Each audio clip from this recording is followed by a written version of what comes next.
Welcome to Liberty Revealed, the only show where you will learn about all things liberty.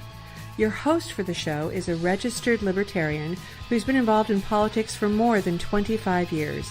He has a passion for teaching others about the concept of personal liberty. Please welcome your host, Mike Mahoney. I am a big believer in personal liberty. To me, my rights end where your rights begin. What this means is laws should ensure that your freedom to live your life as you choose does not impact everyone else's freedom to live their lives as they choose. This is personal liberty. If you want to learn more about personal liberty and get more from this show, sign up to receive my 10-page guide on personal liberty entitled Liberty Revealed. You need to fill out a simple form located at yogispodcastnetwork.com/Liberty Revealed. That's YOGIS podcastnetwork.com/Liberty Revealed. Once you read through that ebook, you are guaranteed to be in a position to apply the philosophy of personal liberty. Welcome to another episode of Liberty Revealed. I'm your host, Mike Mahoney. This is the show that puts personal liberty at the forefront of all discussions. Today, we're going to discuss media bias and how you can become well-informed despite it. My guest today is John Daly. John is the host of Undercover Jet Setter TV, which covers travel, food, wine, golf, and innovation. The entire show is shot on the iPhone using the approach outlined in John's book, The TV Studio in Your Hand. It discusses shooting video for your business or creating your own TV show using just an iPhone. Pretty amazing. John is also the host of Real TV, the first all-video news magazine show. He is responsible for Informed, Not Inflamed, a website and new book on how to become well-informed despite the media-biased world. Welcome to the show, John. Michael, thank you very much. Thanks for having me. Yeah, real glad to have you here today. And, as we were chatting a little while ago, media bias is a big issue today. But the first thing I wanted to ask you is, tell me your thoughts on and a definition for fake news. Well, I think fake news, like media bias, is kind of a worn out term that we think is something that's really big, and it's really not. Media bias to me is. Everybody thinks it's a left-right bias. I don't think it's a left-right. I think it's more what I call a sports and entertainment bias. The left-right just seems to be something that's out there. Is there fake news? There's always been fake news. I mean, everybody's trying to manipulate the media one way or another. I don't care if it's left or right or down the middle. People are going to manipulate information because we are in a for-profit world and people are trying to sell. And if they can manipulate you to get money out of your pocket, and I'm not saying that's wrong. I'm actually, I'm a capitalist. But I think we run into this, media bias. Well, yeah, the media is biased. Everybody's biased. You're biased. I'm biased. I mean, we have different biases. That's the way we are. The problem is that we've weaponized, to me, three industries, and one of them is the media. And we've weaponized them with a strictly for-profit motive. Do the networks that make the most money, are they the best informed, and do they do the best to educate you? No, probably not. They're the ones who get more people because they're entertaining them, not that they're educating them. Our political process is set up in a way to make more money to get someone elected, not to get the best things done for the majority of Americans. Our healthcare industry is not set up to make us healthier. In fact, it's proven, if you find a cure, that's not good for profits. And, we've completely run away from the fact that in our healthcare, 90% of what ails us can be cured or controlled by lifestyle changes. That means exercise, diet, sleep. It means reduction of stress. The medical industry doesn't want that, or at least the healthcare industry doesn't want that, because they're not making any money on that. What we can be doing is we can be putting a lot of doctors and hospitals out of business if we just took healthcare into our own hands.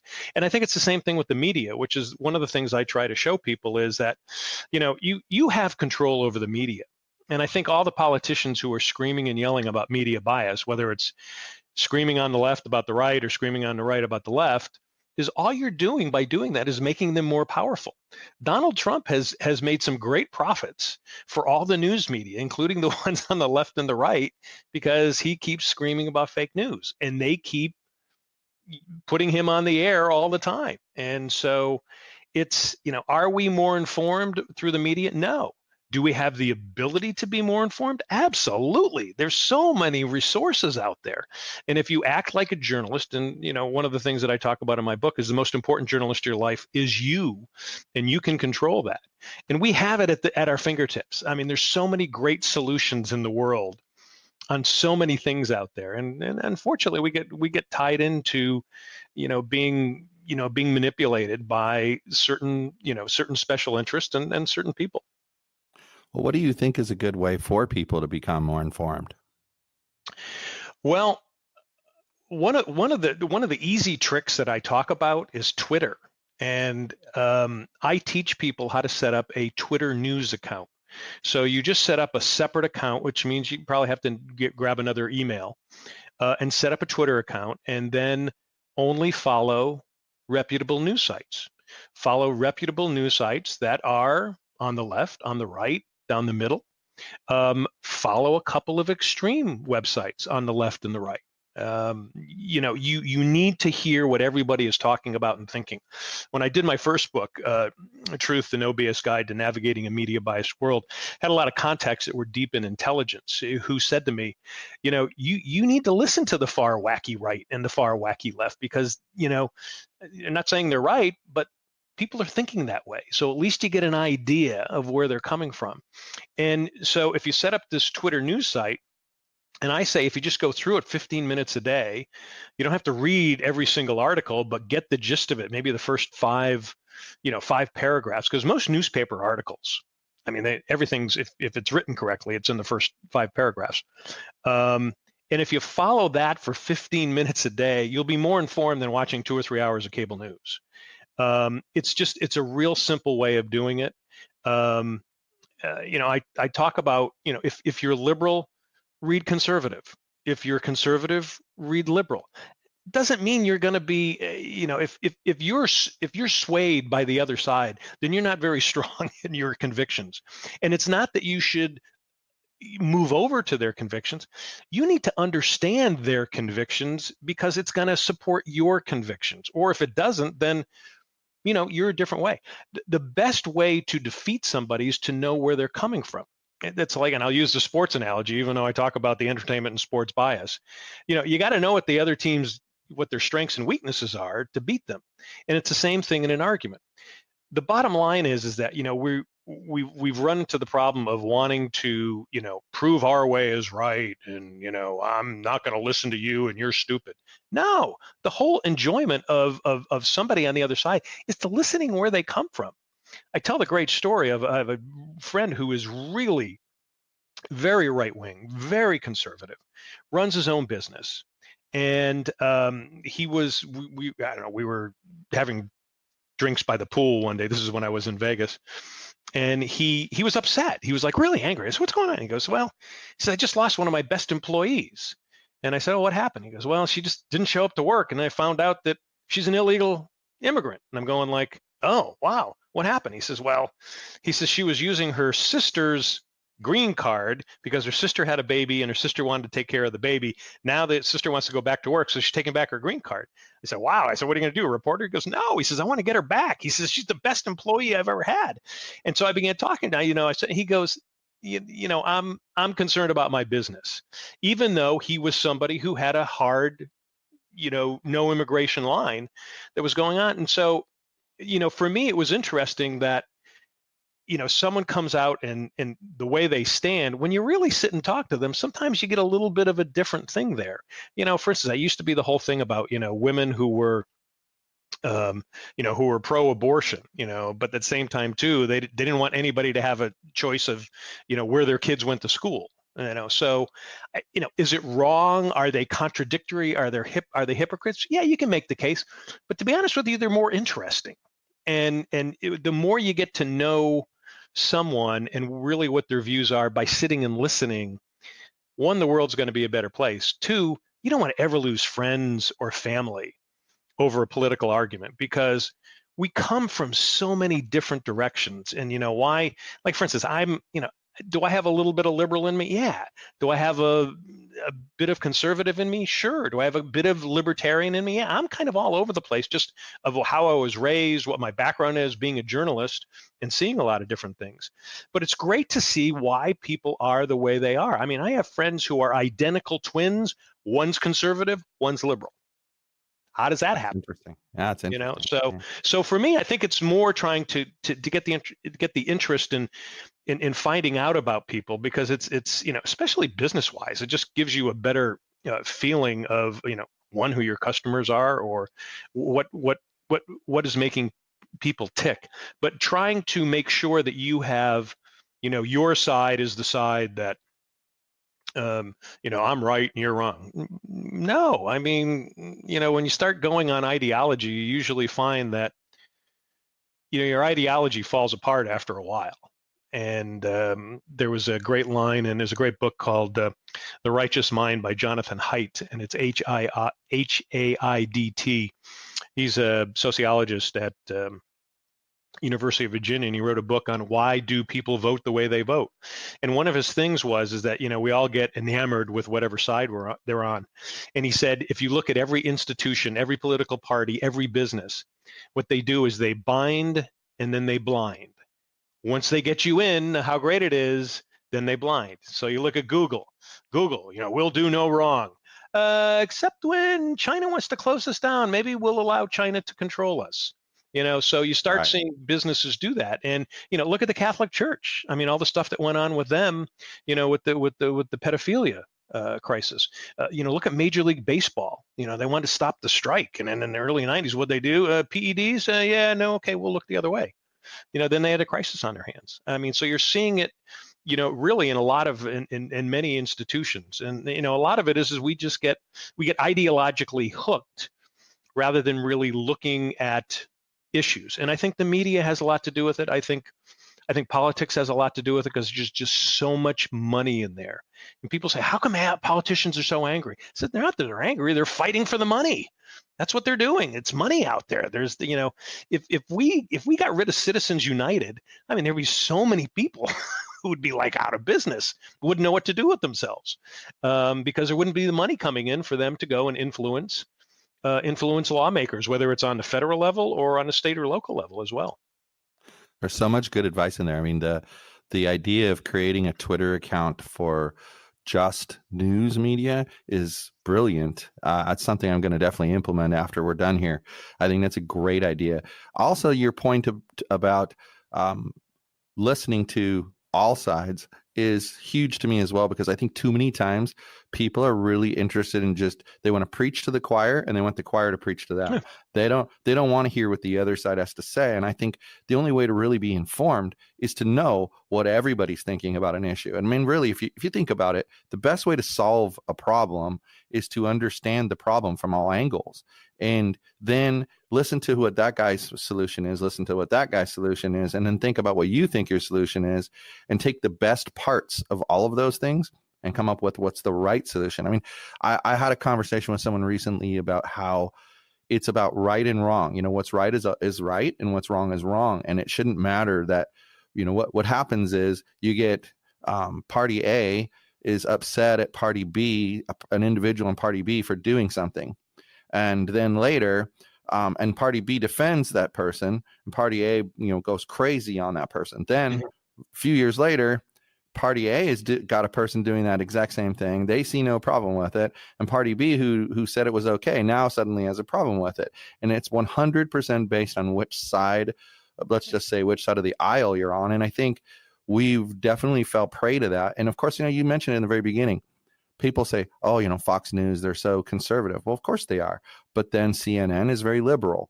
And I think that for every really conservative news organization, we have a liberal one to kind of offset the balance a little bit and keep things in sync. But so you gave some great advice. So what do you think is the number one difficulty facing, let's say, just a businessman, he's got some time at work and he's looking through Facebook and he sees all these different news articles that are posted. What do you think is his biggest challenge in trying to figure out what's true and what's not true? Well, I think the biggest thing is that, you've got to take everything with what I call a filter. So, it's like if you walked into a car dealership, not to diss on car salesmen, but they don't have a great reputation, or they hadn't anyway. Actually, some of them are very good right now. But you wouldn't take exactly what this guy says as gospel truth. Oh, this car is going to change your life. It's going to be the best thing for you. It's going to save you all this money. You kind of put it through a filter. You kind of, well, I don't know. And it's the same thing with when you're either reading news, and again, if it's straight news, is there a slant in there? Do they write it a certain way? Do they emphasize something on top that they don't emphasize on the bottom? And if it's a commentator, then, you got to know where the commentator's coming from. And so to me, I think people are either too quick to jump at something or to, just reject it and react to it. And one of the things I try to do, like when I'm posting either on Facebook or Twitter, I'll post a story maybe from the New York Times, and then I'll post one from the Wall Street Journal, even though I think they're news-wise, I don't think they're too far off. Their editorial boards are are total opposite ends. So I'll post something from the New York Times, and then I'll put the exact same story somebody has, or the exact same issue. I'll post something. I try to post it right after that, so at least they see different things.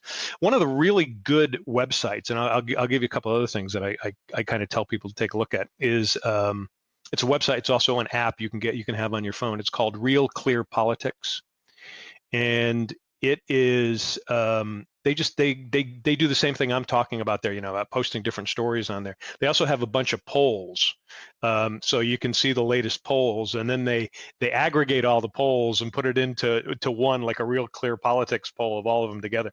So you get kind of a thumbnail. And again, polls are a snapshot of that time. I'm not saying you got to live by them, but just to kind of see the interesting thing of it. But Real Clear Politics is actually, it's one of the ones that I, if I'm kind of looking, let me go to Real Clear Politics, I'll take a look, see what they got 2 or 3 different pieces there that show different things on the same issue. The other thing, when you were talking before about talking to somebody, I found that the best thing, and I learned this as a young newspaper reporter, was, we always live by the 4 W's: the who, what, why, when, and where. When and where, for the most part, you can just, here's where you are, here's when it happens. Who and what are easy. The why is always the tough one. And when you see it, and when you see or read a story and there's no why in there, it's when the story usually falls apart. And I can always remember a great editor I had, this is when I was a young guy, he goes, there's no why in there, there's no why in there. And it's always stuck in my head of when I'm talking to somebody and I want to trying to figure out where they're coming from, ask them why. In a polite way. Well, why do you think that? Well, where'd you come up with that? Not necessarily, oh, you're an idiot. Why are you thinking that? Nothing that is, Right. What in your background? A lot of us have different experiences. I had a father who was very conservative, very Republican, growing up in the, 40s, 50s, 60s, and 70s. And I had a mother who was very liberal from San Francisco. Needless to say, that marriage didn't last very long. But I got kind of both sides. So, I could kind of see where both of them were coming from at different times. So I'm fortunate enough that I like hearing other sides. I love hearing the perspectives of different people. And I love being surprised. It's like, oh, I wouldn't have thought you would have thought that. I'll give you a good example. I do a lot of financial seminars online, and I host them. And one reason is because I'm used to being a TV news anchor, so I can read off a teleprompter and I can get through it really quick, and I'm usually one take. So Newsmax, and I've done a number of financial things for Newsmax, considered very conservative. And so they asked me to do a financial newsletter for them. And so it was an hour-long show, trying to get people to sign up for it was a stock picking program that they have. And so Chris Ruddy, who's a great guy, and I've done a lot of work with him, he said, "Hey, would you mind doing a couple of commercials for us?" And I go, "No, sure, it's fine." And one of them was the Trump tax book, and it was how to navigate through your taxes on the new Trump taxes. So I said, "Sure." So let me read it. And so, I just read the thing. I said, "Yeah, that's fine. I'm helping people with that. I'm recently licensed in life and health insurance, so I'm a little bit of a financial advisor to some people." And so I did the commercial, and I mean, it was all over the place. And I had all these people who were my liberal friends. "Have you gone over to Trump?" And I'm going like, "What are you talking about? We saw you do that book." And I go, "It's a book on how to navigate the taxes, and they happen to be the Trump tax cuts." And I had a friend who came up to me he's from the South, fairly conservative. And he said to me, he says, "So you went over to the other side, huh?" And I'm going, "What are you talking about?" He goes, "You did that whole Trump commercial." And I go, "No." I explained it to him. And then afterwards I thought, wow, I thought you were a big Trump supporter. And so you just don't know. And I try not to categorize people in any way. But to me, the fun part is really just listening to people and seeing where they're coming from. And one of the things I've always tried to do, and again, just because kind of a journalistic background, and what I'm hoping people will kind of, gravitate to a little bit of journalism while they're on social media, because you do have a responsibility.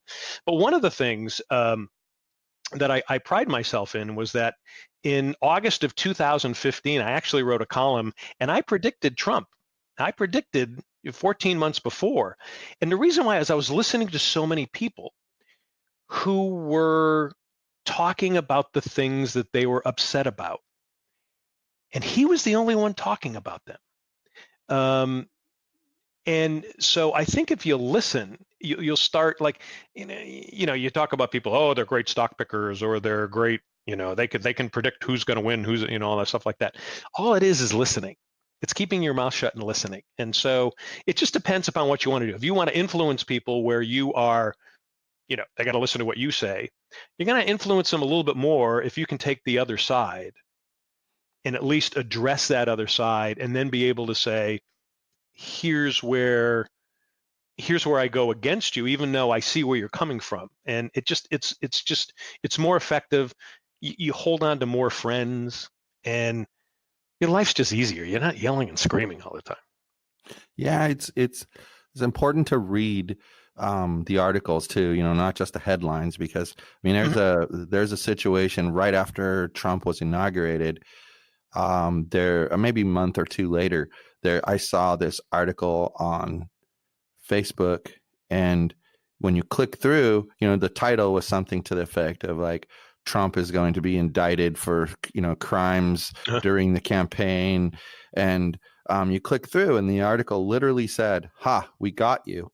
If you're over here reading, congratulations, most people don't get this far." They simply start reposting the article saying that President Trump is about to be arrested. This is not what this article is about. And it went on to talk about why it's so important to click through and read. Yep. And so I run a political group on Facebook. So I posted the article in there, and sure enough, people are like, "See, I told you. Did you read the article?" "Yes, I did." "No, you didn't." "I know you didn't, because it has nothing to do with what the title's about." So it's a pretty good little trick. But I have to agree with you that I have found the people who are the most persuasive are the people who can explain to me the issue from, let's just say there's two sides, from both sides. And because I sometimes wonder when, especially with elected officials, when they're solving a problem, I wonder, did they really delve into all angles of this, or did they just sort of go with their own bias? Because like you said in the very beginning, we all have a bias. That's not a bad thing to say. Everybody has that. Our opinions are informed by things that happen throughout our life, right? Mm-hmm. So you're going to have a bias. But when someone can take the time to understand all the different sides of the issue, when they come up with a solution, you sort of think to yourself, all right, well, at least they understood the issue, and hopefully this conclusion that they've come to has considered both of those things and answered any objections to those things and come up with what I would call the right decision. I ran for office once, and we had to sit in a forum, and they asked us a question, and they said, if you've decided, you're at the meeting and you've decided you're going to vote yes on something, and 1,000 people show up and demand that you vote no, what would you do? I said, well, I would listen to everything everyone said, but here's the thing. If I'm ready to vote yes, I've done my research. I've gotten staff reports. I feel comfortable with my answer. So unless you tell me something that I didn't already research and review, no, if it's no new information, I'm voting yes. All 1,000 of you can not vote for me the next time, because I'm not changing my mind just on someone's emotional argument. And that's what we tend to do in our country, is we have, like you said, people want people to listen to them, and they want to be the one who's right. But really, that's not what it's about. It's about being informed. And so I love some of the tips that you've given, because they force people to, if people execute what you're saying, it forces them to see all sides of the issue. Yeah. And to me, that's what's informed. You're still going to say, on most things, this is what I think, and it's going to probably fit with your ideology, and maybe it won't. That's one of the things I complain about. It's no secret that this podcast is from a libertarian bent, but I did an episode that asked the question, is a libertarian party just a political cult? Because they do things like, oh, that person's not libertarian enough. What the heck does that mean? Like, nobody's 100% one thing or another. And it wasn't very popular with people. I got a lot of grief for it, but it is what it is. And we all, when you talk to reasonable people within the party, they'll tell you, yeah, you're right. Some people just go overboard with this is how I am. And some of the basic principles that we believe in, they step all over them in pursuit of protecting their own rights. So, all right, well, we're just getting close to time to wrap up. So, why don't you tell us a little bit? I'd like to know a little more about your website and book, The Informed, Not Inflamed. Well, the book is, the first book I wrote was called Truth, the No BS Guide to Navigating a Media Biased World. That was in 2005, and primarily kind of laid out all my, here's how you need to look at, here's how you navigate media bias. Needless to say, there was no Google, Facebook, or Twitter at that time. So I've started writing it again, and I've got I got a writing partner. A guy's name is Doug Bradford. Doug was a TV news reporter, and then eventually he was a PR person. He was a spokesperson for Clark County, Nevada, which covers Las Vegas. And he's so good at what he does. He's teaching a course in crisis management. So I said to him, Doug, I need another perspective on this book. I've kind of done the first draft. I said, can you give me?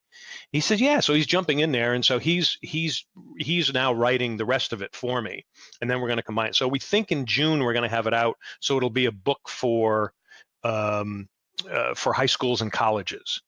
And what I'm finding is I'm talking to different colleges, and they're trying to do I'm in the Wilmington area. So UNC Wilmington is doing a tour where they're taking all their communications professors, and they're going and doing seminars in the high schools to talk about social media, to talk about that. So they're saying this is a hot issue. So we think we're onto something here as far as, how do you react on Facebook? How do you become a journalist yourself? Because it's social media, which means you've got to act like a media person. So we're thinking it's going to be out in June, and it will incorporate everything that's going on in social media. Everything it's also, we're talking about as far as, you mentioned fake news, the Russian or Chinese or whatever the interference is in there, to try to help people with that. So that we think it's going to be out in June. That's what we're shooting for. That's exciting. I think that's a great topic. I mean, I have 2 high schoolers right now, and one of the things I'm constantly having to teach them is, yes, you respect your teachers and you respect their opinion, but make sure to double check, fact check what they're saying, because they're going to come at you with their own biases, and you want to make sure that you're informing yourself. One thing I've never done with them is push my own ideology on them. I let them think what they think and believe what they believe, unless unless they said something that's 100%, false, Mhm. I'll correct that because I don't want them spreading that kind of information. So, well, why don't you tell the listeners where they can find you? And I'm going to take you, you sent me a bunch of your social media links. I'll put those in the show notes Oh, when cool. this is released. Cool. Well, the best way on the media buy stuff, you go to informednotinflamed.com, or you can just go. You can go to the website. The Facebook page.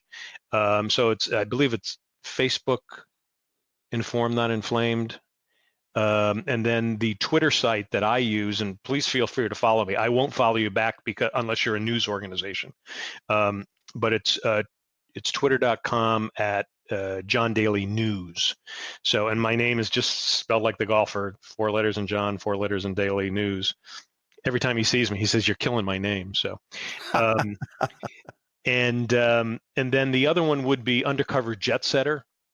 Your best bet is to go to our YouTube channel, and it's a TV show, and so it's Undercover Jet Setter. So it's youtube.com/Undercover Jet Setter, and it's travel, food, wine, and golf. And people say, "Why are you doing that?" And you're doing the Informed Not Inflamed. Well, actually, one of the things that I talk about in my first book is to get rid of biases. Travel the world, because until you see other cultures, you're going to be stuck inside your own culture.